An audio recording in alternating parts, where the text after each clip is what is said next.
రామచంద్ర ప్రభు అసలు కాలం ఎటు పోతున్నది జమానా ఏమైతున్నది అర్థమే అయితలేదు అలా నాకు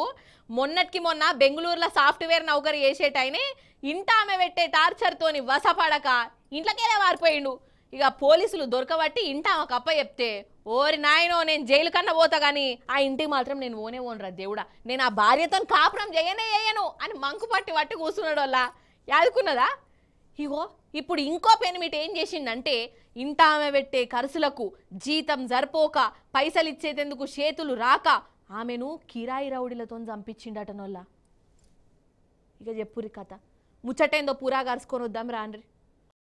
అసలైతే పెండ్లంటేనే పెద్ద రామాయణం వల్ల పెళ్లిళ్ళు చేసుకుంటే ఆడోళ్ళ జీవితాలే మారిపోవుడు కాదు మొగోళ్ళ జీవితాలు కూడా తిర్రమర్ర అయితే ఏమో అనిపిస్తున్నది నాకైతే అయితే ఇగో వీళ్ళిద్దరిని చూడుర్రి వీళ్ళు ఆలుమొగలు వెనకట ప్రేమించుకున్నారట ఏడాది కిందట లగ్గం చేసుకున్నారు కానీ ఏం ఫాయిదా ఇంటామెనే యాక్సిడెంట్ చేసి చంపించిండు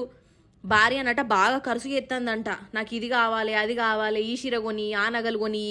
ఇగో ఇవి అవి అని అడుగుడట ఫస్ట్లో అడిగిందల్లా కొనిచ్చుకుంటూనే పోయిండు కానీ ఎంతకాలం అని ఇట్లా ఈ భార్య పెట్టే ఖర్చులకు పెనిమిటికి మస్తు యాష్టకొచ్చింది అగర్సే ఆమె చెప్పింది కొనియకుంటే తిట్టుడట బనాయించుడట నువ్వు వేస్ట్ గానివి బేకారు గానివి నిన్ను ఎందుకన్నా లగ్గం చేసుకుంటుని అని తాపకోసారి చెవుల గుయ్య అనుకుంటా గులుగుడట ఇక నరకం అనుకోరాదు పెనిమిటికి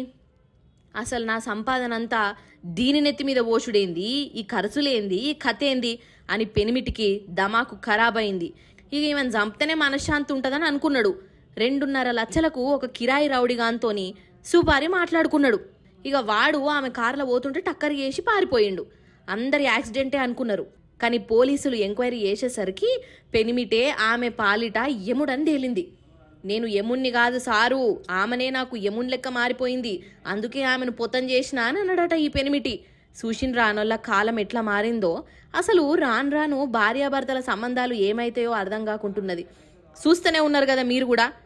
అంటే లొల్లులు అంటే లడాయిలు లేకుంటే ఇడుపు కాయిదాలు ఇల్లే ఒక నరకం అయిపోతున్నది ఒక్కొక్కలకు